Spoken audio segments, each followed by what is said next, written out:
Hello, this is Lauren Cornelius and I play Dodo Chapler on Doctor Who for Big Finish. You're listening to the Doctor Who Collectors Podcast. Keep collecting. They all say, who is Doctor Who? Where is he from? What does he do? They wonder who is Doctor Who? So I ask you, who's Doctor Who? Welcome back to the Doctor Who Collectors Podcast, the podcast that explores the hardbound world of Doctor Who collecting, the collectors, all kinds of Doctor Who merchandise, and Doctor Who in general. Great place to talk about it. Brought to you in part by Forbidden Planet and Bags Unlimited Incorporated. I have Larry Van Mersbergen, your host. I've been a Doctor Who collector now for 42 years, and I'm very proud to present this program to you. This is our 69th episode, celebrating 60 years of Doctor Who this year. Just to bring you up to speed, if you haven't heard this one before, I opened up actually one of the first Doctor Who stores in Chicago, and that was back in 1984. It's the same year that Who North America opened. So what do you know?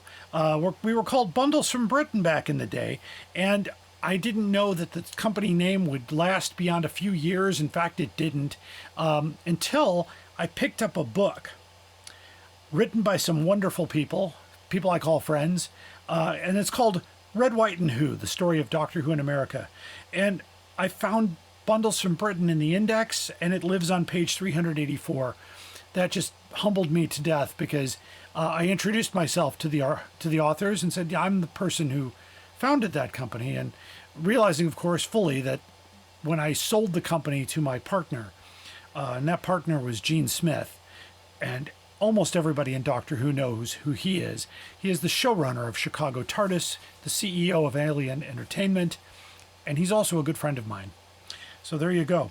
You can find a copy of this book at DoctorWhoCollectors.com on the front page. I don't get any money from it. I don't want any money for it. You can buy it directly from ATB Publishing or from Amazon. Every collector should have it in their library. We are part of the Direction Point Doctor Who podcast network. Want to listen to some great Doctor Who?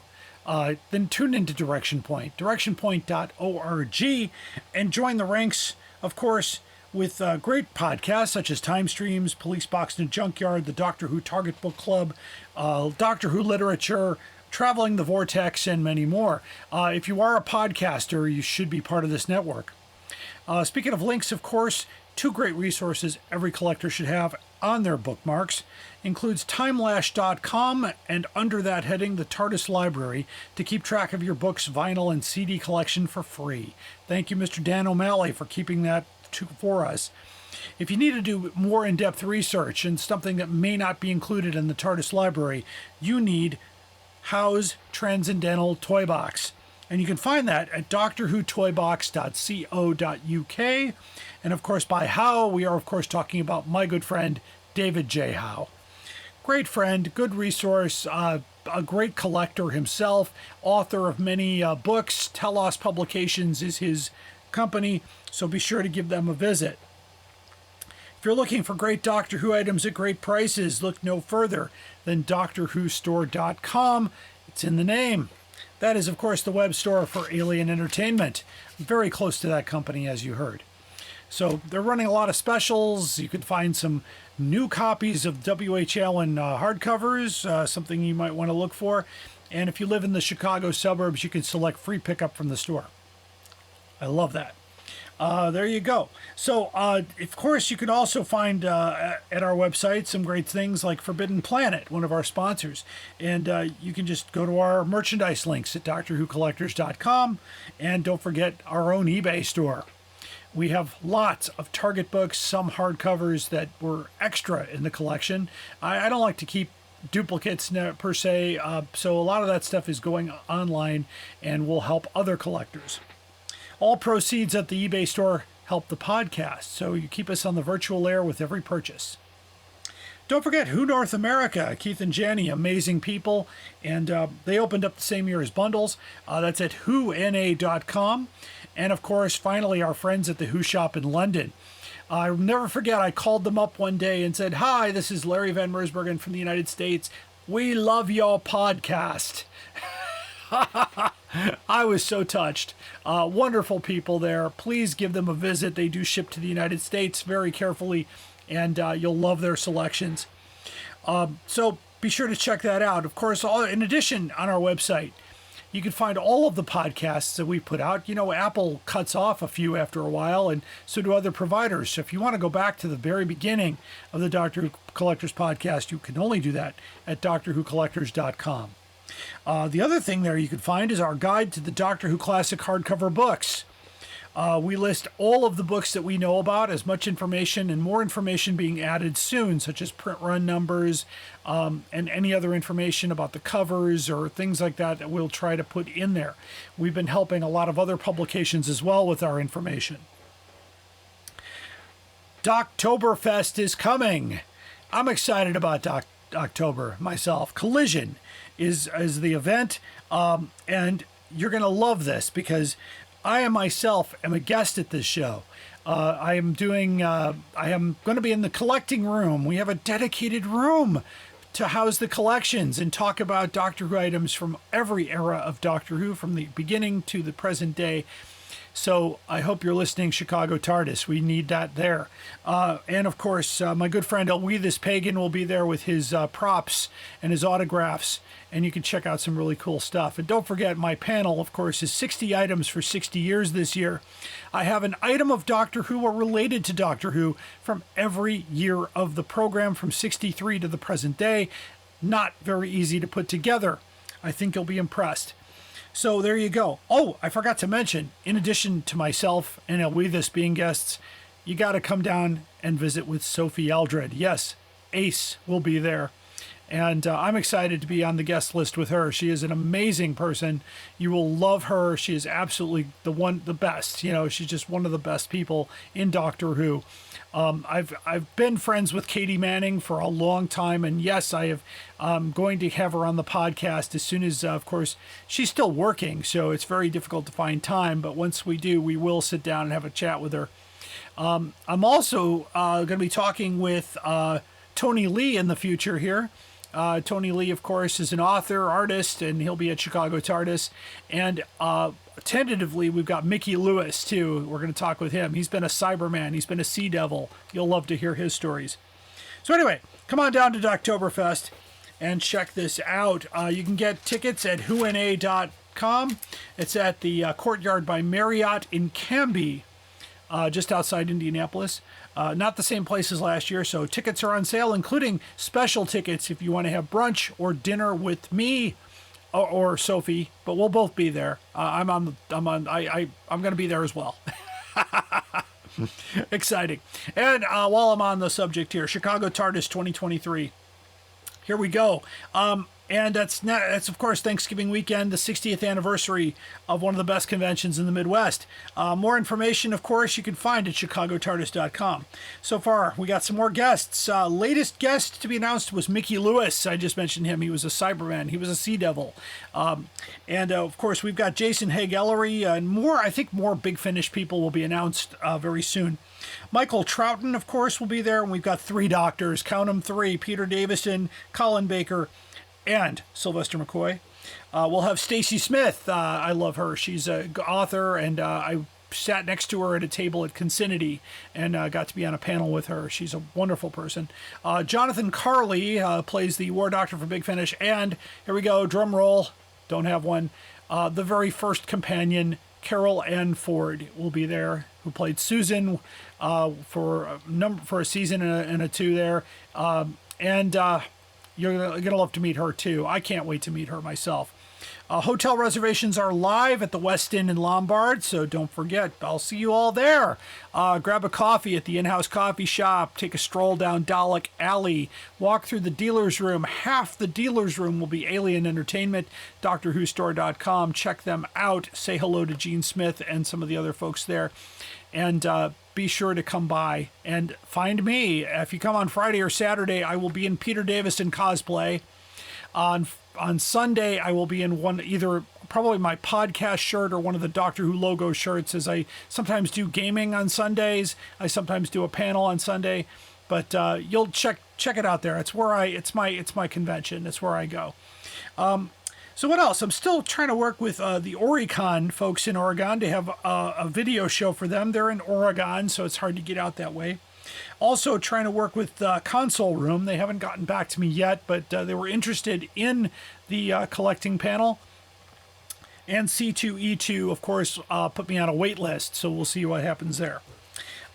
New to the collection, well, I got another Amazing World of Doctor Who puzzle. I'm hopefully going to get the next one from that series. I've got a full set of buttons from the Sugar Smacks serial promotion. They're all in very good condition. A Ghostlight soundtrack CD, which was not produced by the BBC. I've got a 1,000-piece puzzle on the Doctor Who episode guide. Never seen that before.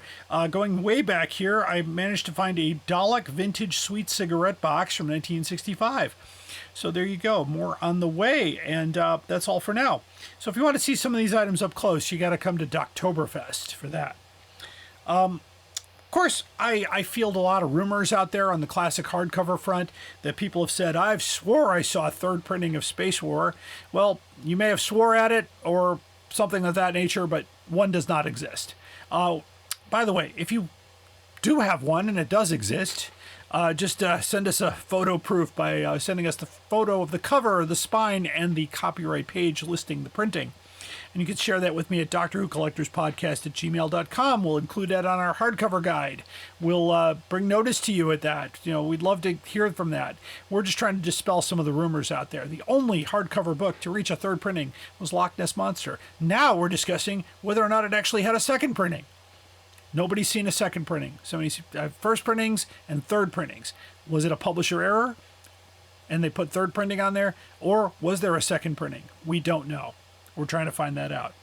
So anyway, talking of hardcovers, on today's show, by continuing coverage of the classic Doctor Who hardcovers featuring the books of 1983 will be on the agenda today. And of course, hosting with me is always my good friend Tony Whitt, host of the Doctor Who Target Book Club podcast.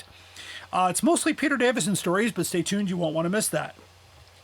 And if you're not a fan of FeedSpot, FeedSpot has ranked the top Doctor Who podcasts, and the top 90. I have moved up a couple notches here. I am now number 31 on that list.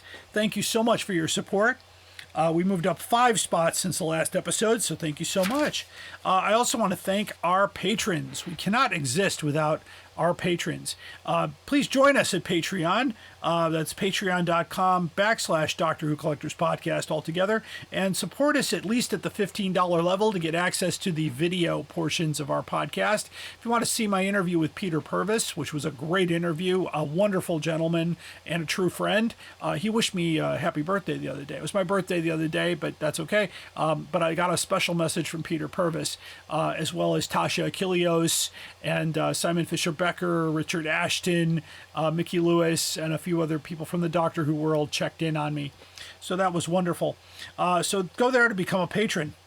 Our theme song is Who's Doctor Who, composed by Barry Mason and Les Reed, performed by our friend Fraser Hines. And of course, you can catch Fraser Hines at Chicago TARDIS or Chicago, most any convention. I think he comes with your ticket these days. You can get this podcast anywhere you get your podcasts, including Apple, Pandora, iHeartRadio, Podbean, and many other providers. So if you want to share this with others and they don't use Apple, you can send them to one of the other places. We are a Direction Point Network podcast. So it's time for My Time. My Time is a chance to talk about anything pretty much, and I wanted to talk to my collector friends out there. There's a kind of a new thing popping up on eBay that people have asked me about, and I've even experimented buying a couple of these just to see what they're about. But I'm talking about unused Target book covers. Now, I've got a couple. The ones that I have here, I've got Inferno and a later printing of Doctor Who and the Zarbi. Now, from first glance here, they definitely look like they could be publisher unused covers, but I've got no documentation. Also, I took a book to a graphic designer friend of mine and said, could you create this from the book? And they said, absolutely. Take high-resolution scans of the front, the spine, and the back, put them all together in InDesign, print them out on this wonderful cardstock, and you too could have a unused Target cover. They're selling anywhere from $30 on up. I do have one that I can verify its legitimacy. It's a Alistair Pearson cover, and it was verified by Alistair Pearson himself. Which he doesn't do very often, so I give him kudos there. But anyway, I'm worried about these counterfeits, if they are indeed counterfeits. And I'm hoping collectors who are listening can chime in and say, no, these are legitimate, or, where are they coming from? Who can document their origin and their value? Because if they are going for $30 and people are buying them, and I'm watching several of them on eBay. You have this option on eBay where you add to watch list, and I'll watch a bunch of them to see what happens. And some of them have not sold for a while. I bought one. I actually bought the Inferno, and the guy threw in the Zarbi for free, which I'm very appreciative of. And I have nothing against the seller. I think he was, whatever. I have no evidence of anything there. I'm not calling it outrageous or anything like that. I'm just trying to find out more information. So when I ask questions, I even asked, is there any documentation? No. Can you tell me the source? He said, I really didn't know. He may have bought it from someone else. So I'd like to find out, are these real? Are they created, because I could probably create one in InDesign. I may even try and see what I come up with. The specs are easy. You just measure the book, measure the front, measure the spine, measure the back, put that all together mathematically, and you can get a dimension, and then do a high resolution scan, put it together, use Photoshop to smooth out any defects, and you could probably create your own unused cover. So I don't know, but I'm hoping some people will chime in. If you'd like to join this conversation, join us on Facebook at Doctor Who Collectors Podcast, or on Instagram at Doctor Who Collectors Podcast, and let me know what your thoughts are on this, because I would love to know if these Target books are actually, Target covers are actually real. All right, that is my time. So after this break, we will have the main story and the most outrageous offer. Stay tuned. Traveling the Vortex. Are you ready to embark on an epic journey through time and space? Join the thousands of Whovians around the world who've discovered Traveling the Vortex, the ultimate Doctor Who podcast for die-hard fans and curious newcomers alike. Every week, we dive deep into the Whoniverse, discussing the episodes, theories, and hidden gems. We dissect the Doctor's adventures, share behind-the-scenes stories, and explore the legacy of this iconic show. Traveling the Vortex brings fans together, fostering a global community of Whovians. Whether you're a fan of classic or new Who, there's something for everyone. Join us on this incredible journey as we unravel the mysteries of time and space. Don't miss out. Subscribe to Traveling the Vortex today on your favorite podcast platform. Traveling the Vortex. Your ticket to adventure awaits. Traveling the Vortex is a proud member of the Direction Point Podcast Network. You're listening to the Doctor Who Collectors Podcast. Keep collecting. Hi, I'm Juliet. And I'm Nathan. Experience Doctor Who from the very beginning through a classic fan's eyes. And through the eyes of a new Who fan. Reminisce and relive those classic moments with Nathan as he offers fun insight. Or experience them for the first time with Juliet as she dwells on social issues, history, fashion, and the size of a flashlight. We're the Time Streams Podcast. Find us on Spotify, Stitcher, or Apple Podcasts.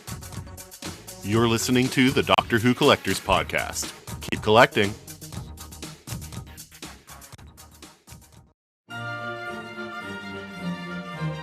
We are going on a journey, a very long journey, through the world of the Target novelizations and publication order.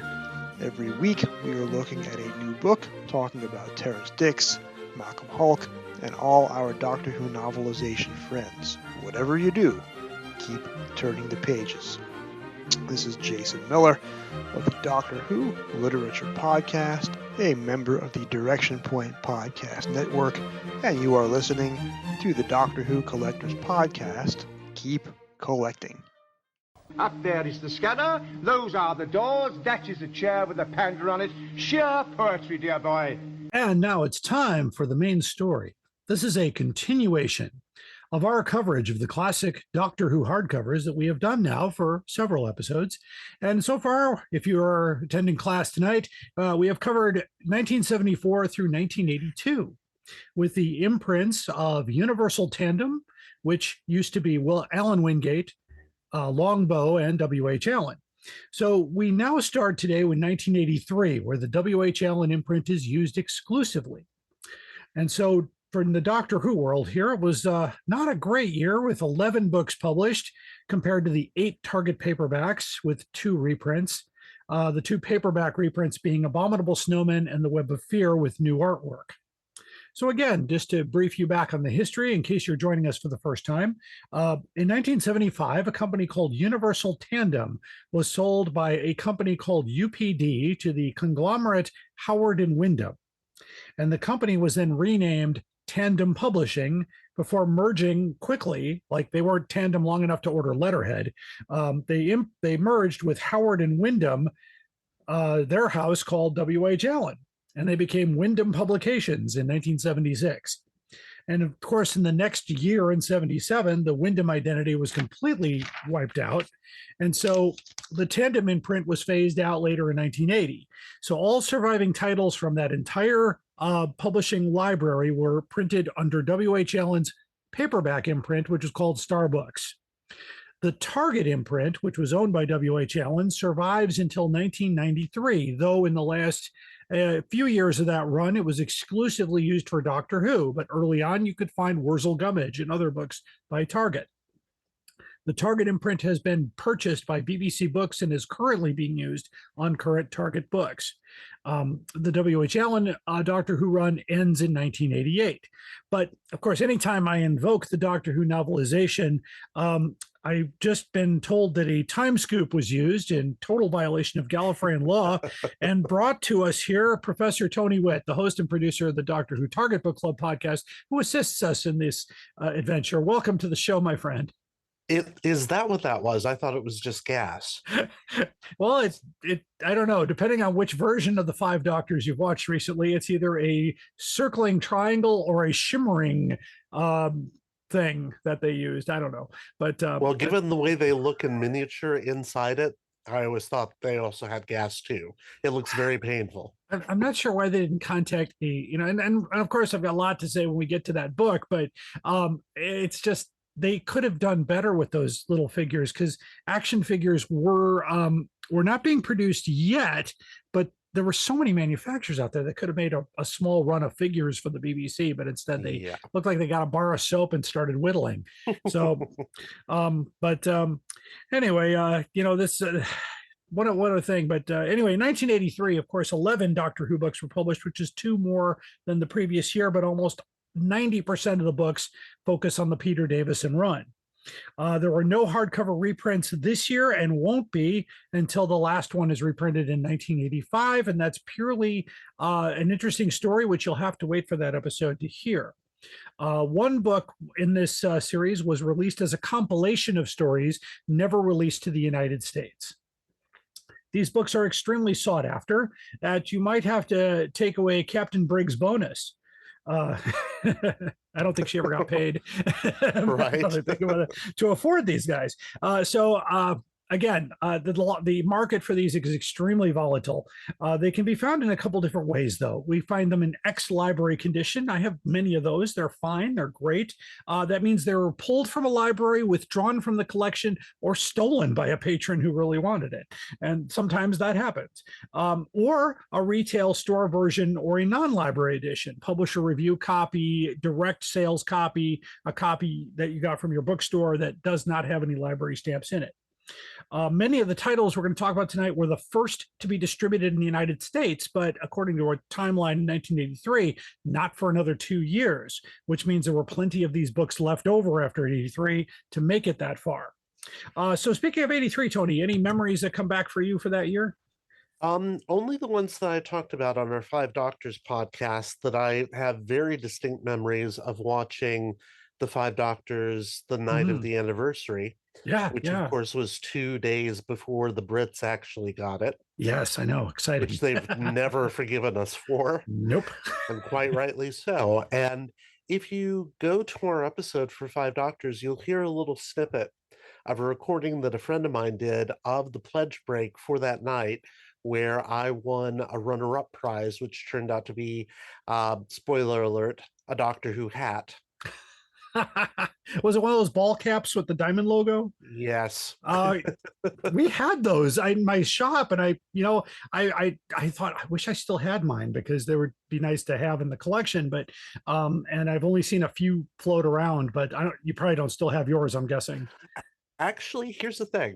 Yeah. I damaged my original one because I used to wear it, and finally got rid of it because it was in terrible shape. And my friend, John Barton, who actually won the contest and sent me this recording, actually sent me the hat that he won as part of the package because he got all 3 prizes. Wow. And so I do have the hat, and I have never touched it or worn it.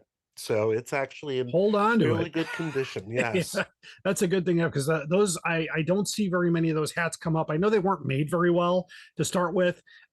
It's like kind of all that material that came out of the that time in the early 80s. It was the t-shirts and the hats, and a lot of that became part of the Barbara Elder empire, which is a whole nightmare of things that happened when I remember trying to order from them, and you could only order certain items wholesale. The rest you had to pay full price for, so you couldn't make any money off of it. Oh, wow. And I thought, what a way to do business. And there was nothing so corrupt until Spirit of Light. So that's still 2 years away. But anyway, let me our list to listeners here, let me give you a rundown. 83 was a big year.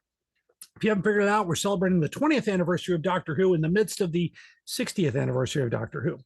And speaking of shameless plugs, my Patreon viewers, I am wearing the official, can't do it, it's reversed, the official Doctor Who polo for the 60th anniversary year, which you can get at the Who Shop in the UK. That's thewhoshop.com. They still have those available. My special thanks to the Who Shop for helping me get a hold of this polo.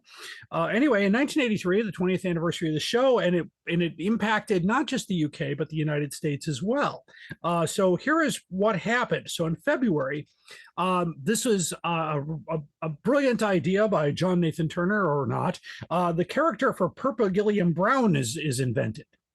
And of course, it hasn't been cast yet, but they told us here that it was going to be an American. Turns out it wasn't, but that's how it goes. John Nathan Turner, by this time in February, had been to 4 U.S. conventions, which was pretty much the record for anybody who'd been to a convention at that time. The next month in March, Lionheart Productions continues to promote the 41 movie packages of Tom Baker to the annual NATP exhibit in Las Vegas, hosted in a special Doctor Who bar at the end of the universe. Oh, wow. It was given, the announcement was made at Longleat a few weeks later. The deal to sell third Doctor serials in the U.S. Had not been finalized. No mention of Pertwee in any of Lionheart's advertisement.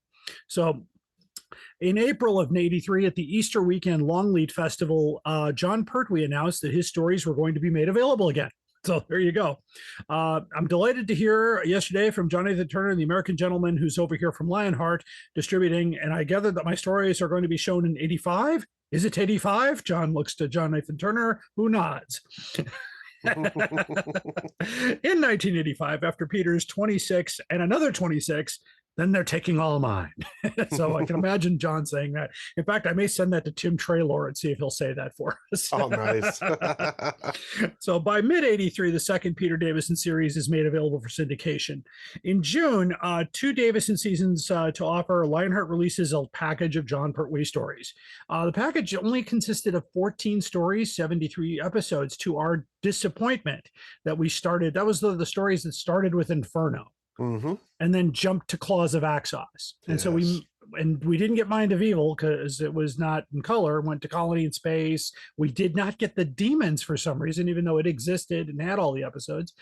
Day of the Daleks. We did not get Curse of Peladon. We got the Sea Devils, the Mutants, the Time Monster, the Three Doctors, and I think the rest except for Invasion of the Dinosaurs. So it was we were hoping Spearhead from Space, but that one existed in color, but they didn't get it for whatever reason.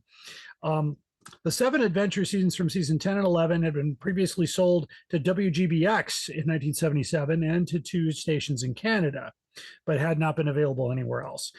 They were available, the Pertwee episodes were available either in individual episodes or in omnibus film editions. So depending on where you lived, you saw them one way or the other. So I'm not going to read I just basically read the whole list of episodes that were done. And unfortunately, some of the episodes, they do address that. Later history says that the reason they didn't release some of those other ones was the poor state of the tapes that they recovered in 81. They hadn't been restored yet, and they weren't. That wasn't done until the next year, and they still felt it wasn't broadcast quality. So, and then to convert the tape to NTSC resulted in a terrible conversion. So John Pertwee then goes on a tour in the United States, attending all kinds of conventions in July of '83, accompanied with Elizabeth Sladen. And if you want to find the interview, it is in Starlog magazine number 79, where the cover is dated February of '84. Also in that same month, a little company in Secaucus, New Jersey called Lyle Stewart, very important for you Target book people out there, becomes the exclusive distributor of Target books in the United States.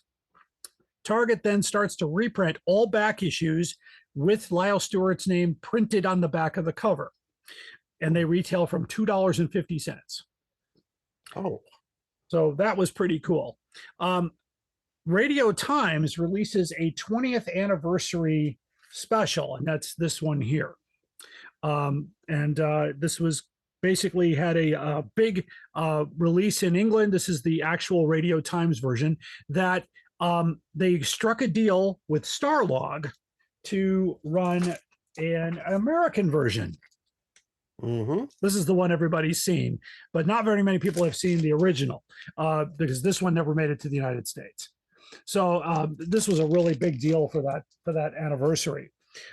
Scorpio International releases a video called Doctor Who in America. Did you see that one, Tony? Back in the day? Yeah. Yes, I did.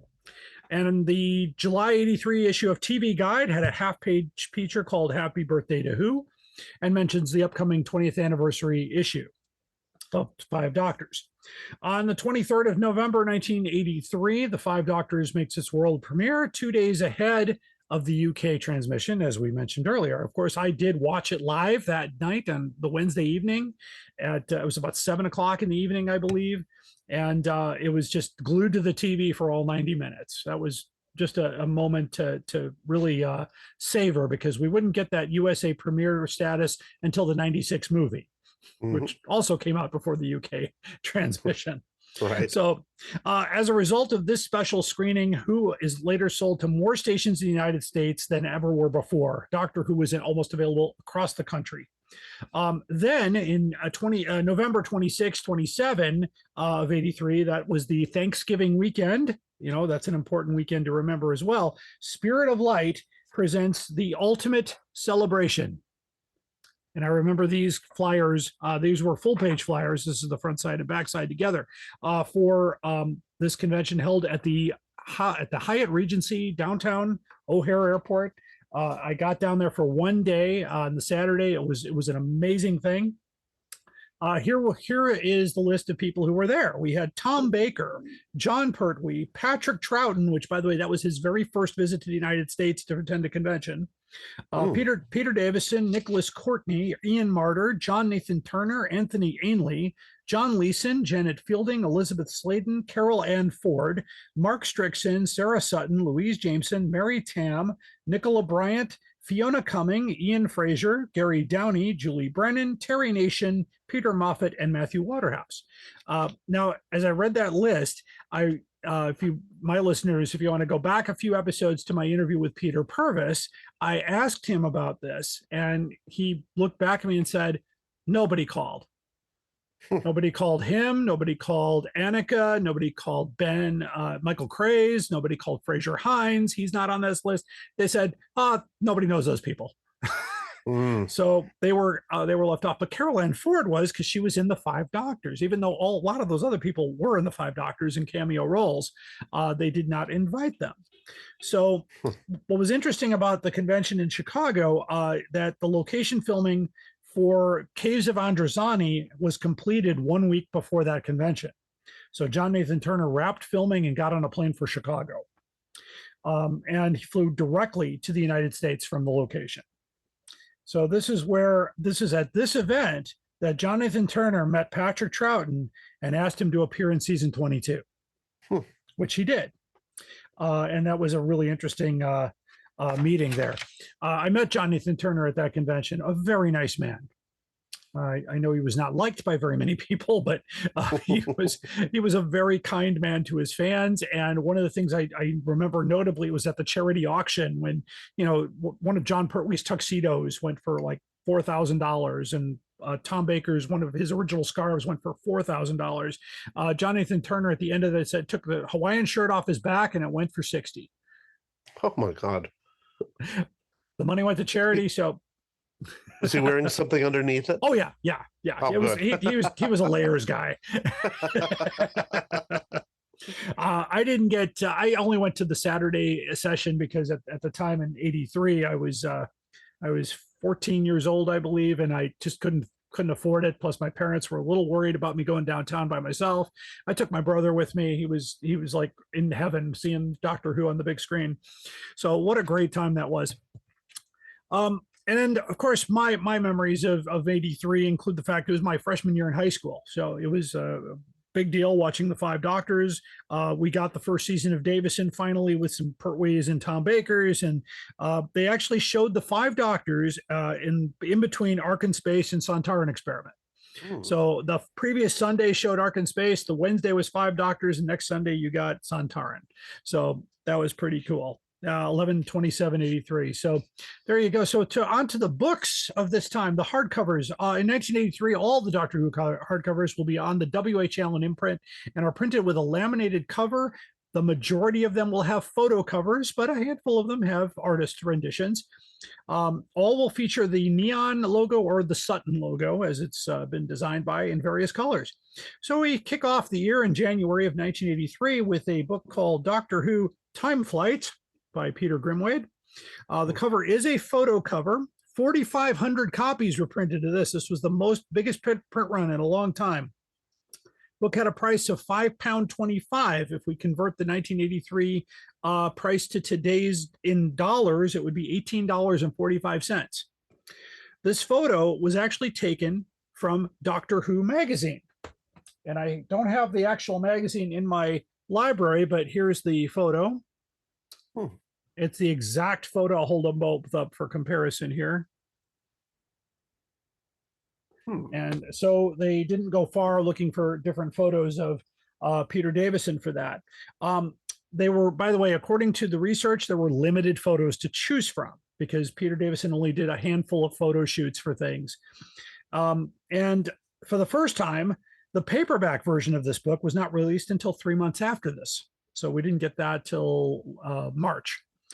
The original audiobook was set to be narrated by Matthew Waterhouse, but the company that was going to do it, called Audio Go, went out of business in 2013, and they told Matthew, sorry, we're not going to do it. But eventually the 2021 audiobook was read by Peter Davison.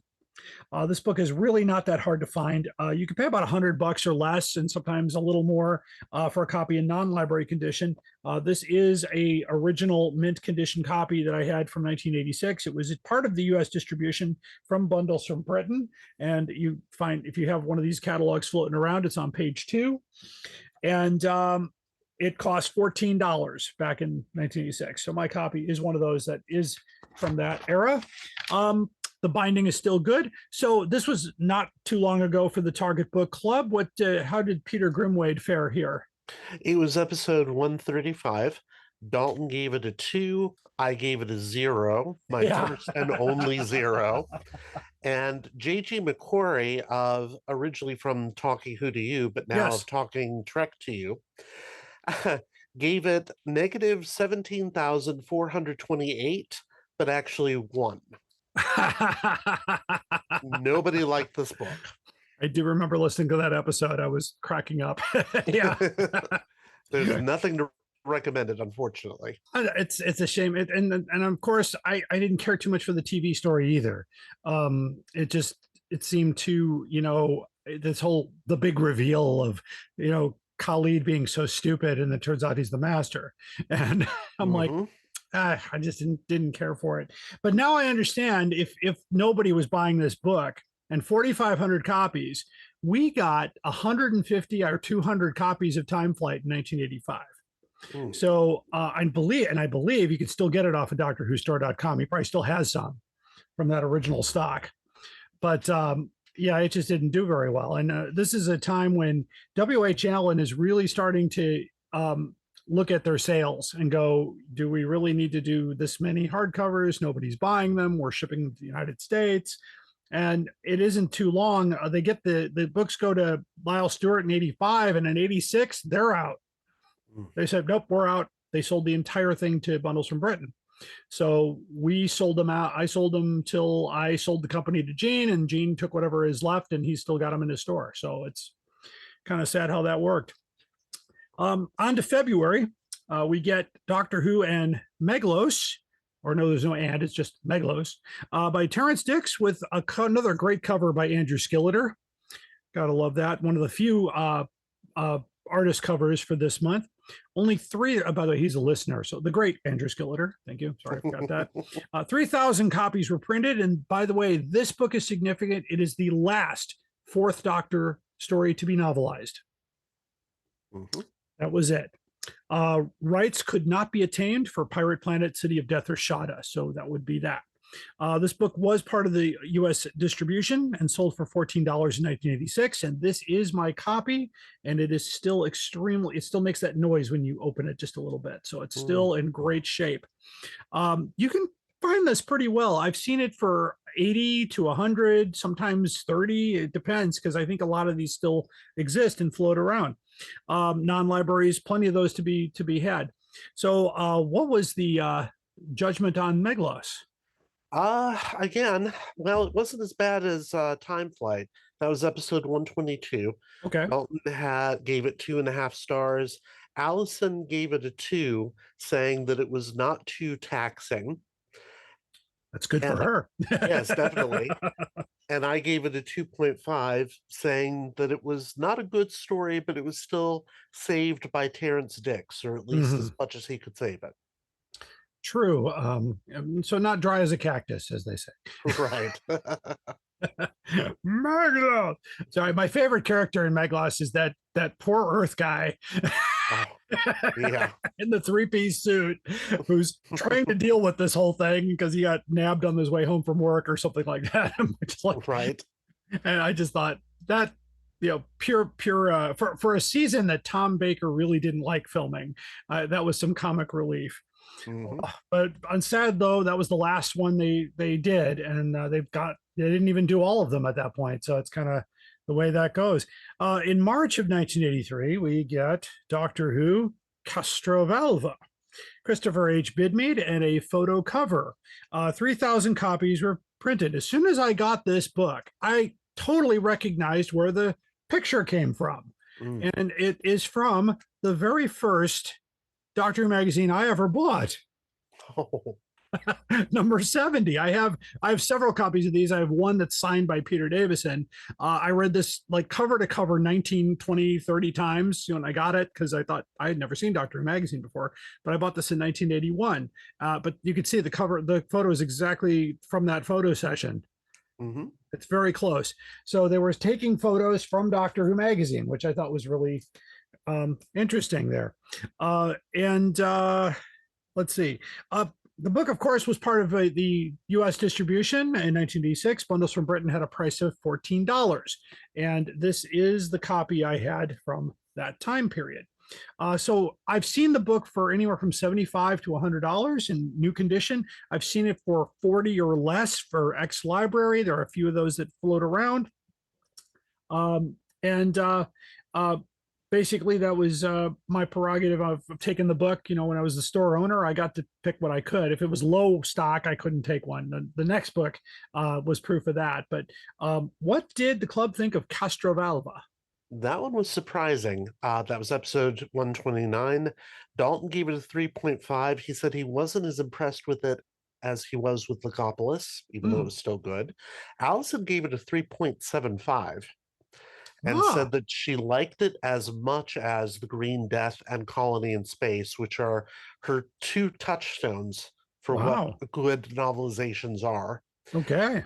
J.G. McCory was with us again. He gave it a 4. And I gave it a 3.5 because, again, it's good. It's really good, but it's not quite as good as Legopolis, which is an excellent novel. Yeah, that is a good book. As far as for me, that story still sticks in my head as the first Peter Davison story. And it was just an amazing story to watch. Just because, and I still watch it today as I saw it nostalgically. I mean, it's not a bad story. But again, Legopolis was really well done, and I was hoping that it would continue. And you could run. I've seen stations run Legopolis and Castrovalva in one movie, so you can, because the scenes were all done at the same time. But yeah, that's one of my favorite stories. On to April, and this is one of the few times when a book is published in story order. So we get Doctor Who Four to Doomsday by Terrance Dicks, photo cover, 3,000 copies printed, and not really much to say about it. It was part of the U.S. distribution, but we only got 10 copies, so I did not take one. This is an ex-library copy. $14 was the price. Not very easy to find these days, so you might pay $100 or more for a copy. The story was not too many, like I said, very few hardcover books especially were in story order. The only ones that I remember, Space War and Planet of the Daleks were done in succession, and there might have been one more, but that's a pretty rare thing. Plus we get not such a great photo on the front. The Davison outlined where they cut out the photo with the green guy. So okay, I kind of know where this is going because I remember the episode, but Tony, where did the club fall on Four to Doomsday? Oh, yes, we hated this book. It was episode 130. Dalton, who generally gives fairly high scores to everything, gave it a 1.5, which at that point was his lowest score to date. There is a later book coming up, which is actually his lowest. This is the period when Dalton went dark, shall we say. Allison also gave it a 1. Okay. And I gave it between a 0.5 and a 1. Wow. Because it is a perfect storm of a bad script with a very uncaring Terrance Dicks trying to do his best with it, but you cannot make a purse out of a silk. Well, can't make a silk purse out of a sow's ear, and it's definitely that. Definitely that, yeah. Not my favorite TV story. Kind of a letdown after Castrovalva. And I know that this one was filmed first before, I believe, if I'm right. Yes. They did Four to Doomsday, then they did Castrovalva. So yeah, it's so I'm sure that the whole new to the Doctor Who thing was part of that, but I did not care for Four to Doomsday. It's not a story I repeat very often. In May of 1983, we get Doctor Who Earthshock by Ian Marter. Another photo cover and 3,000 copies. The photo features the Doctor holding a gun from episode 3, which is very uncharacteristic of the Doctor. It's very controversial. And of course, this was, of course, not to give away the appearance of the Cybermen. The original photo cover had Cybermen in it. And they said, oh, we can't tell anybody that there's Cybermen. But the book, of course, came out after the story aired, so it wouldn't have mattered. And it's one of the few books that doesn't have Cyberman in the title. And whoops, my cable got loose there. All right, live podcast, everybody. So there we go. So no Cybermen in the title, including Wheel in Space, 10th Planet, fall in that category as well. Despite the book was part of the U.S. distribution, we got so few copies. I think it was like 8 or 9 copies. So it's a very difficult book to find. This one I got by way of Australia. My friend Jonathan Ruffle helped me get a hold of this. I didn't buy it directly from him. I got it from somebody who refused to ship it to me in the United States. So Jonathan was happy to get it and reship it to me. So it still cost me less than the other alternative. So it was a nice deal. This book did sell for $14 in 1986, and all copies of Earthshock sold out at the first convention we did. I remember that well. So there are none currently for sale anywhere. How did Earthshock do? Well, it was episode 134. Dalton gave it a 3.5. He said that the book made him cry, and in fact, he teared up during the podcast. Oh, wow. So that tells you something about how much it hit him. Yeah. Allison was also hit by it. She gave it a 3.5. I gave it a tentative 4 because there are so many improvements on the story, even though there are a few things missing. Mhm. And Jim Sangster was on that episode. Yes. And he specifically gave it a crumpled 5-pointed star for excellence. Very well done. Yeah, and that's still one of the stories that sticks out in my head from watching it the first time, and noting, it wasn't very common for them to kill off companions in the series. It only happened a few times before, and not since the first Doctor, I believe. So so Sarah Kingdom and Katrina being the other ones. So this was kind of a shock, and of course the very powerful fourth ending credits with no music and just a crumpled star, and the whole shock. And by the way, I give total kudos to the TARDIS crew actors, Peter, Janet Fielding, Sarah Sutton. Just their reaction was, like they didn't tell him that, he's leaving or whatnot.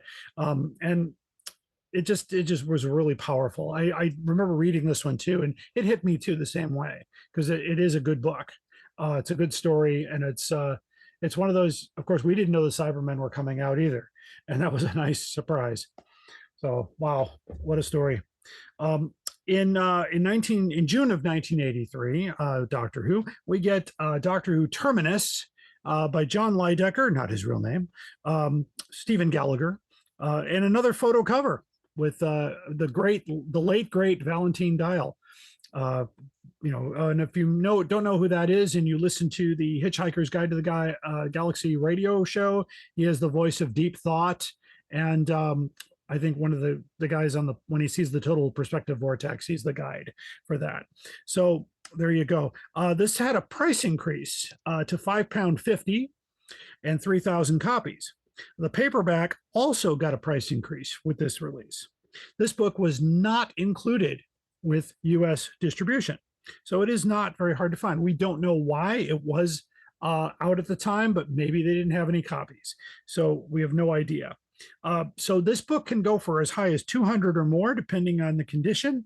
I'm trying to see if this one is a mint copy. I don't know how long. I've had it for a long time. I don't remember what I paid for it. And that's about all. Of course, this is the story where Nyssa departs and does a little striptease on camera. So how did the club view Terminus? We actually loved that book. Dalton gave it a 4. Allison gave it a 3.5, said it felt more like a novel than any of the books that we'd read up to that point. And I gave it a 4.5 only because I had previously given Warrior's Gate a 4.75. And I like Terminus, not quite as much as Warrior's Gate, but it is still just an amazing book. And is so much better than the TV version. I agree. Yeah, there's so many. I mean, it was cleaned up quite a bit. And Terminus, the TV episode, I liked it when I saw it. It's not one I rewatch. But yeah, and an interesting storyline. I think they could have done better, but of course it was 1983. So what can you do? Yeah, this one does not have the Lyle Stewart stamp on the back, by the way, just so it was not included in US distribution. The next book also in June, and we're not sure why, but this was a rare opportunity. W.H. Allen released a compilation book, and it's called The Dalek Omnibus. And It is only in hardcover. Terrence Dix, artwork by Andrew Skilleter. So, and you can get this print, by the way, from Andrew Skilleter. It's a wonderful print. It features 3 stories, including Dalek Invasion of Earth, Planet of the Daleks, and Day of the Daleks. And the book sold for £6.95. Not included in U.S. distribution. We don't have a print number, but I'm guessing it's one shy of a shit ton, because I have found so many copies of this book for sale. It is now going in mint condition for roughly $30 to $35. Mm-hmm. And it's just not something you will have to look hard for. If you go to Abe Books or eBay and type in Dalek Omnibus and the W.H. Allen, there will be a lot of them, and you can find one for very little money. This one is in mint condition. I paid $6 for this one a long time ago. The reviews of these 3 stories you can find either in past episodes of of my podcast or in past episodes of the Doctor Who Target Book Club podcast. We don't need to go back with a review, but this was, by the way, the only reprint compilation of its kind from W.H. Allen. My guess, it had something to do with the 20th anniversary. There was no advertising to corroborate that. It just got flooded to bookstores, and I'm guessing, I'm going to put a guess that they did 10,000 of these based on the availability. And they could have had more if they sent it to the United States. I mean, we didn't even know it existed. It wasn't in any of the catalogs. Not even the W.H. Allen catalogs had this book. But it's a little bit thicker. It's about a pound more than the regular books. But just look out there and you can find it. What a nice thing. We go on to July of 1983, and we get Doctor Who and Arc of Infinity by Terrence Dix, along with a great photo cover of Peter Davison and Michael Gough. 3,000 copies were printed, and that's about all there is to do with that. The book was not part of U.S. distribution, and is not very hard to find. This mint copy I happened upon some years ago. The only thing is it does have somebody's name written in the front, but that's not a big deal. It's still very tight. So good luck on that. But what was the review on Arc of Infinity? Arc of Infinity was episode 136, and that was indeed Dalton's lowest score ever. He gave it a 1. Oh. Allison gave it a 1, except that she said we've read so much worse, but somehow she gave it a 1. J.G. McCoy was with us again, and he gave it a 2. And I gave it a 2, if only because I hate Time Flight more. Yeah.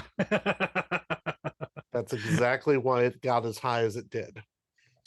This was the story this was one of the first Peter Davison stories I saw that was pirated in the United States. It was a camera copy, a very flickery copy that about a week after it finished, it ended up over here, and many of the fan clubs got a copy, and we were, huddled around a TV watching it. And it was kind of hard to watch that way. And then when I saw it clear as a bell later, it didn't really improve things.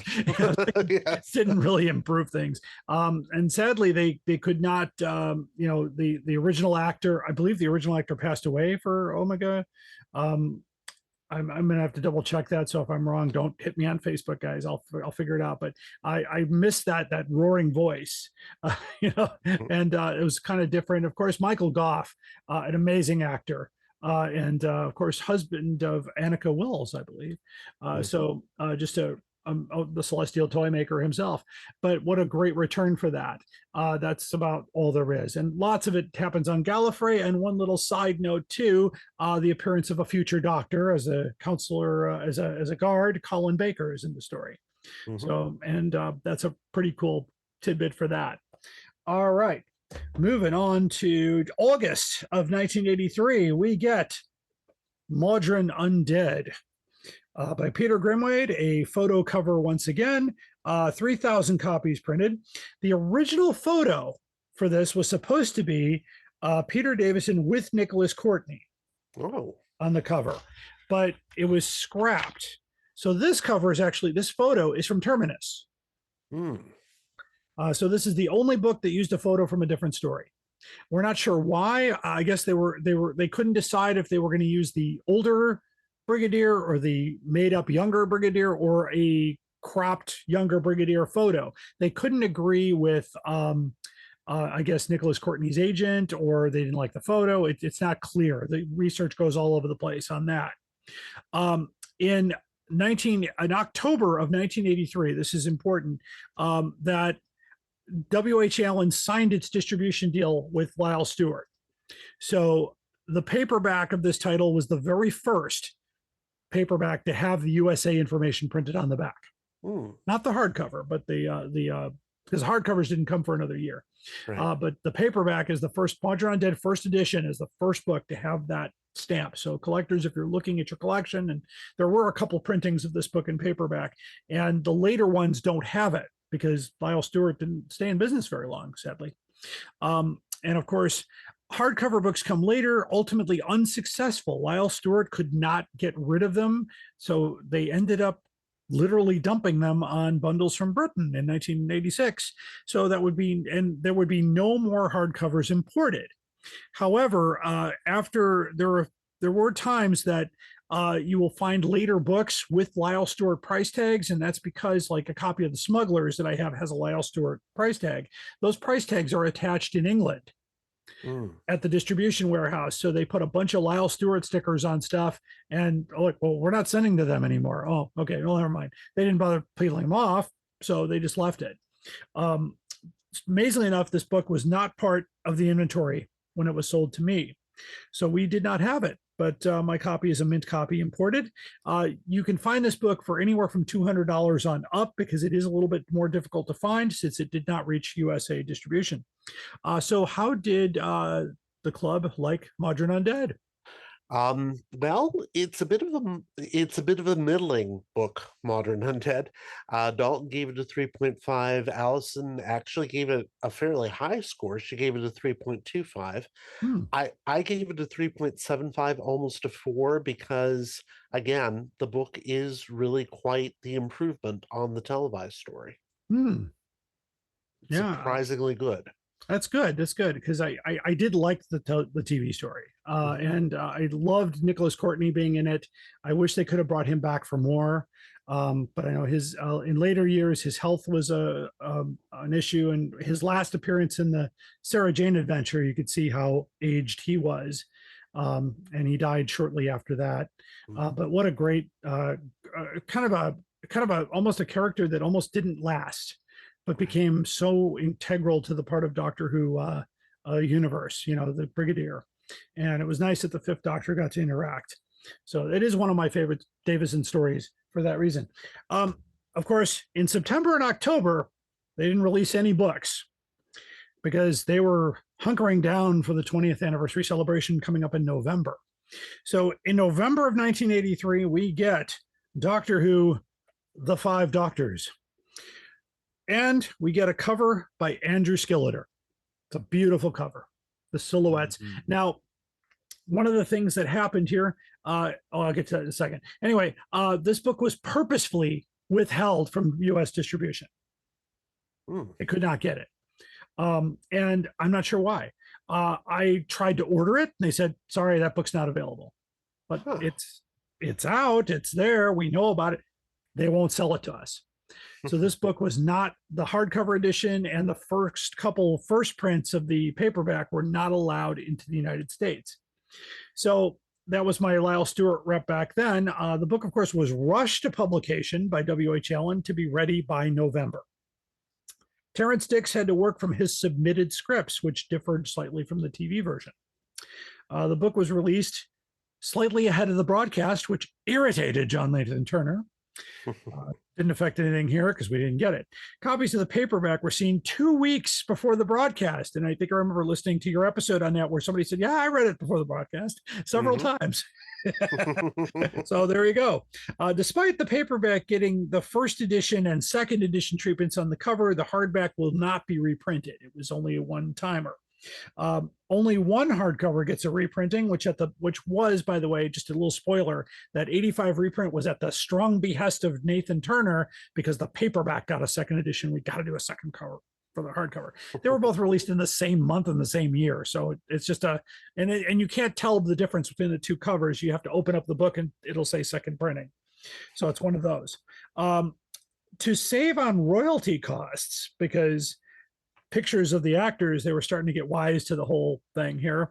Andrew Skilleter used silhouettes to save money, the cheap bastards. They also got a price increase of £5.95 for this book, which they did get. And again, no U.S. delivery. The cover print, by the way, and variants of this cover print is available at andrewskilleter.com. Big plug for my friend Andrew there. He also got a very interesting commission that same month to do a cover for the Radio Times magazine. And he actually went to the reception for it, got a nice plaque for this. And of all the Doctor Who covers to be on the Radio Times, this is Andrew's only one. And it's a good cover. It's a really good drawing. And you can get posters of this on his website as well. And he was on fire that year for that. Expect to pay anywhere from $200 on up, but I'm going to let a little secret here. My mint copy of the 5 Doctors is signed by Terrence Dix. Oh my. Goodness. This pagan was crying when I showed him that. But that's I did not have him personally sign it. When I bought the book, it did not say it was autographed. Maybe the guy didn't open it. It's like my copy of Doctor and the Cybermen that had the page stuck, and when I opened the page, it was signed by Michael Craze, which I thought was pretty cool. But the book can go for anywhere from $200 up in non-library condition. There are lots of ex-library copies floating around, and of course, you notice on the cover it doesn't say first edition like it does on the paperback. It just has that cover. And again, the cheap bastards, not part of U.S. distribution. So anyway, how did the story hold up for you guys? This is our most recently released episode. It's 142, just before we go on hiatus. In honor of the 5 Doctors, we had 5 critics. Yes. So we had Dalton, who gave it a 3.5, Allison, who gave it a 2.5. We had myself, who gave it a 3.5. J.G. McQuarrie was also joining us, and he gave it a 3.5. And Jim Sangster thanked us all for our scores because his score was 3.1415965. I do remember that. Yeah. So happy to be able to make that joke. Yes, that's a great one. Non-doctor, it's as easy as pie. Pie? Apple? Strudel? Oh, yes. Oh, that would have been a Troughton line. Oh, goody, pie. Right. So many lost moments there. Yeah, it's a good book. It's a great story. I even saw the Mystery Science Theater treatment of it. Oh, yes. Caught that actually it was funny. I saw it in the theater and they were doing it live, and when they panned the audience, I saw Galen Jenkins in the front row. Really? So I'm like, hey, I know that guy. Yeah, he's in the fourth Doctor outfit and all that. Great guy. Usually he always assists me when I do the collecting panels, and he'll be with me at Doctoberfest this October, and I'll mention that in just a moment. But 5 Doctors on hardcover, extremely hard to find in mint condition, and if you can find a copy with Terrence's autograph on it, even better, because you can't get that autograph any longer. Sadly for that. And so we are down to the final book in December of 1983, and we end with a robust novel of Kinda by Terrence Dix with another photo cover, 3,000 copies. And this was the final book to use a photo cover. So you can all go, thank God. Well, the reason for that is Peter Davison's agent was finally getting wise to this little scheme and demanded money for all these photo covers, which W.H. Allen reluctantly paid and said, well, that's over. Sorry about that. So, oh well, again, the cheap bastards. But Kinda was not part of U.S. distribution. This book is not very easy to find. I have an ex-library copy here, but it's still a very tight binding. It's like, I think it never got checked out. I'm trying to see. I was trying to see what library it was, but it doesn't say. They sold it for 10p, by the way. So it's got that little 10p in there, and if you see that, it's just so somebody got this for like roughly a quarter. But you'll pay probably about $200 to $250 for one of these if you can find one in decent condition. This one actually looks really good because I had this on the shelf for quite some time, but didn't realize it seemed a little weird when I held it up to the light and realized there was a plastic coating, a plastic cover along the cover, and it wasn't taped to the book. It was like folded under. So I used my special library scissor tool and I took that off, and the cover looks like it's in really good shape. It really protected it. And of course, it goes into a Bags Unlimited bag. Shameless plug for my sponsor. So that's one of those things. It's just nice. And by the way, I don't know if you noticed, my listeners and everybody, I had a complete set of those books for the very first time. So 83 was complete. In fact, I've got 83 all the way to the end of the run. So I won't be saying don't have this one, but I've got them all now. So that's I'm only missing like 5 or 6 titles from the back run. So what did the club think of Kinda? That was episode 131. Dalton gave it a 4 because he could tell that it was something unique, which it was. Mhm. Allison gave it a 3 for the same reason, and I gave it a 3.5 because it was still lacking something, but it was still pretty good. Yeah, and I liked it too because it was a different story. It was a different kind of story, and the use of the Mara, which will ultimately come back in another episode, which is really quite something. And I enjoyed this one. I really did. I thought it was a really good story. And of course, back when these came out, we were excited for every Davison story to come out. That's just, we were like, it's a new Doctor, it's a new thing. But that takes care of the 1983 hardcovers. If you'd like to own a set of these, good luck. Some of them are very hard to find, but not impossible. I have a complete set, but I had to settle for some ex-library copies, which I'm not picky, but I have friends who only get mint copies, and that's pretty lofty, but very difficult to do.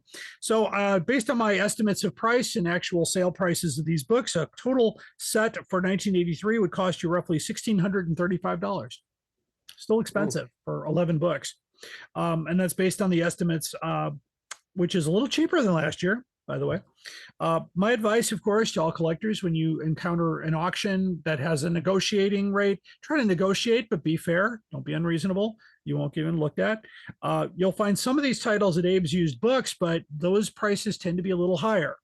So you might pay a little bit more than it's worth there because those sellers really know what they're doing and they're trying to get the money from you.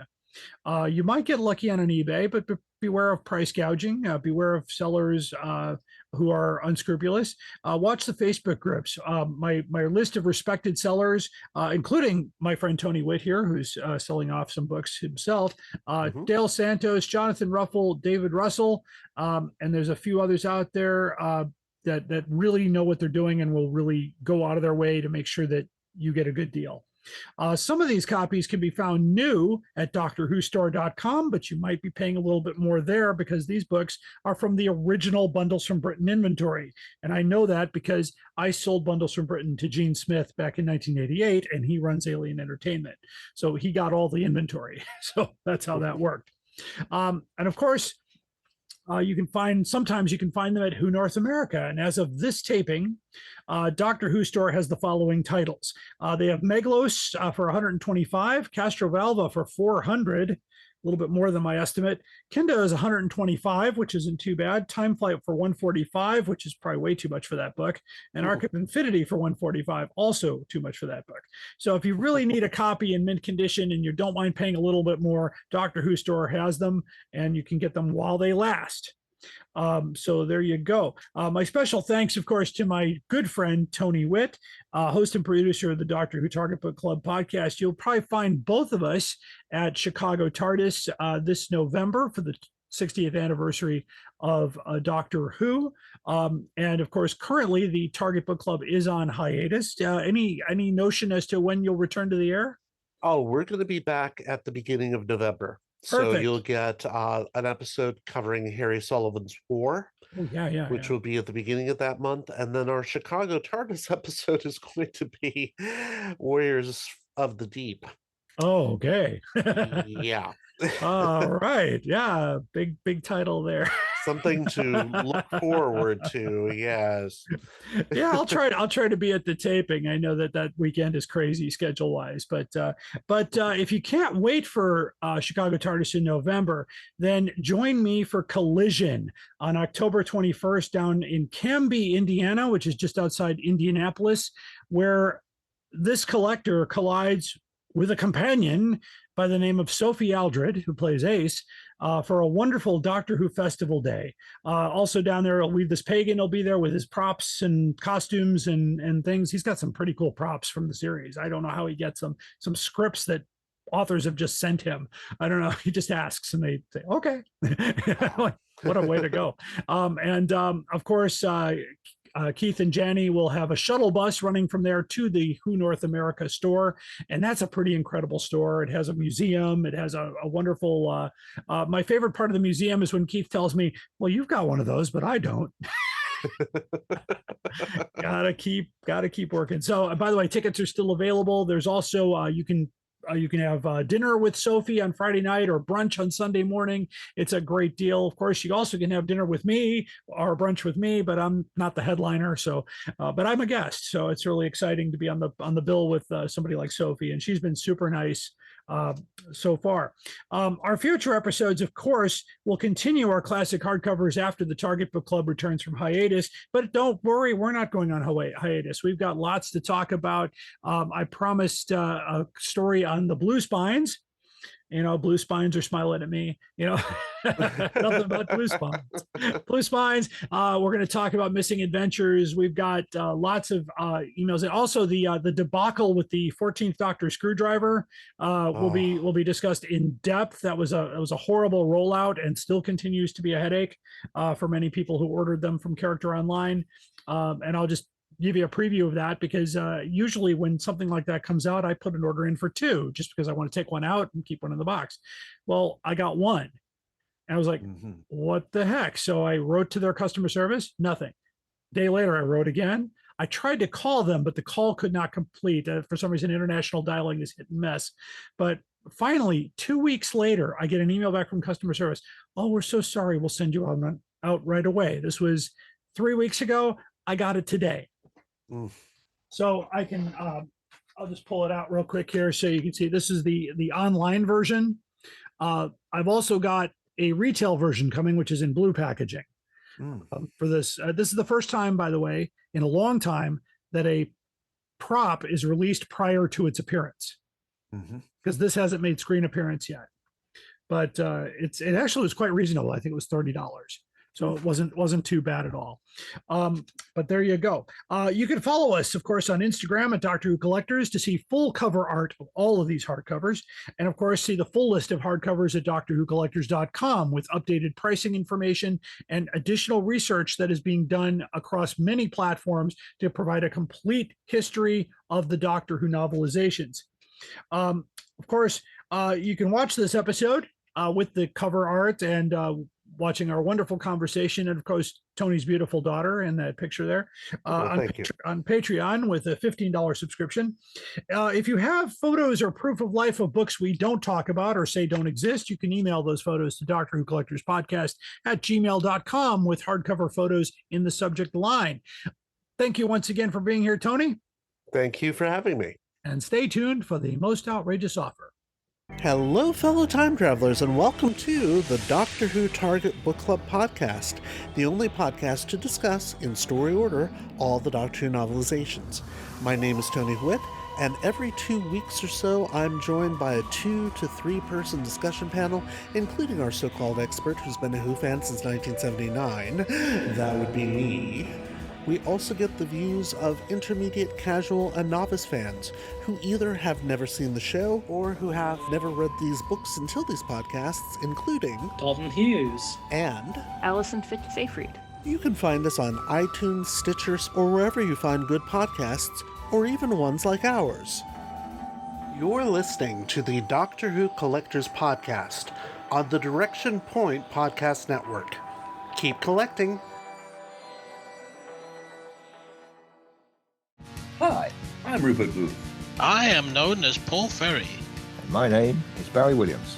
Together, we host Time Ram. Time Ram's a cruel mistress. It's a random number generator. That also.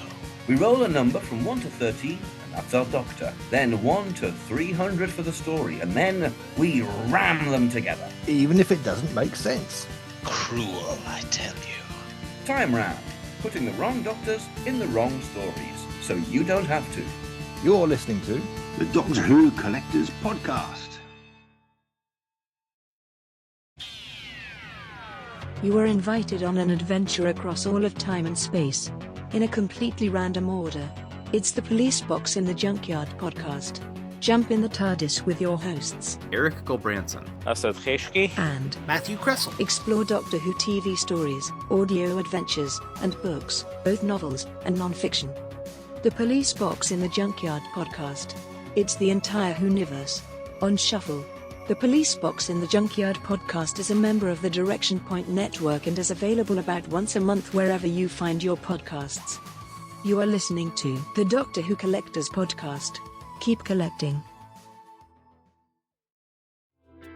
The Vervoids are probably the best dirty joke in Doctor Who. They're hermaphroditic plants. A lot of plants are. So there you go. It's based on science. No, they'll ship anything. There are probably 11 and handle shippers out there. You just have to drill a hole where his mouth is, and you're all set. You know he needs the room. I've seen it in pictures. I'm not saying you're not a fan. I'm saying you don't know what the fuck you're talking about. Doctor Who gives a drunken Doctor Who podcast for the end times.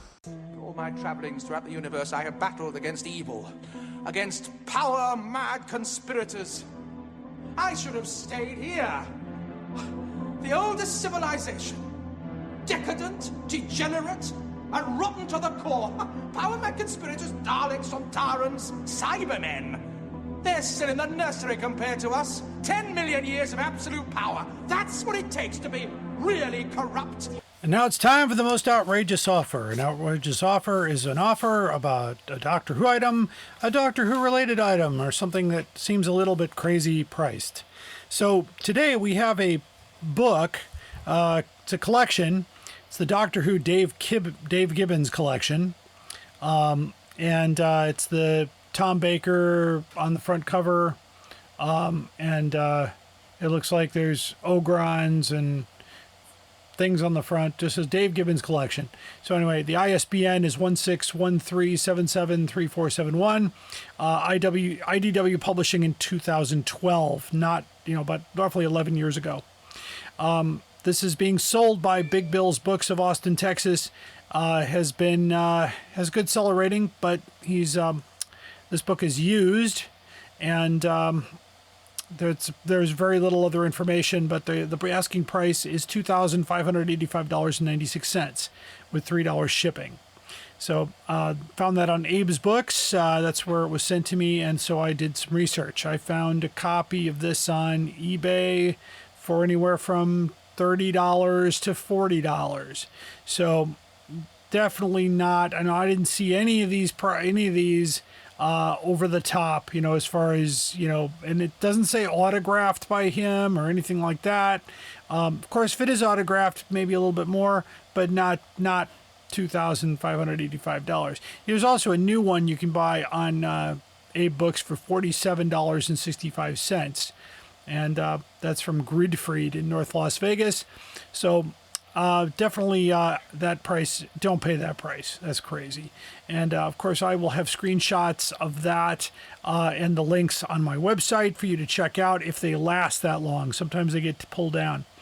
But if you see an item out there that's priced a little too high or crazy, give us an email at drwhocollectorspodcast@gmail.com and we will do our research.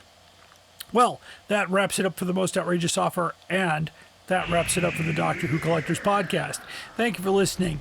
I want to especially thank my guest today, Mr. Tony Whitt, who is an invaluable resource for Doctor Who Target books. He's reading them all. So I mean, that's one guy there, and having the panel of people on the podcast that he hosts do the ratings for us. So we're hoping sometime after November, maybe in December or January 2024, we will do the 1984 books, because we have to wait for them to catch up. And that's okay. So there you go. What's coming up soon? We're going to have a show on blue spines.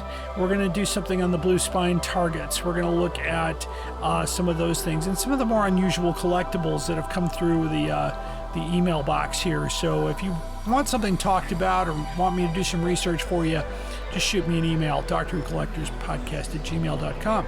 Until then, keep collecting.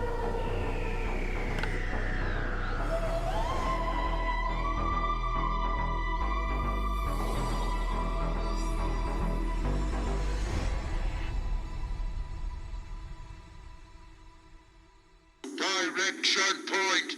Direction point! A Doctor Who podcast network.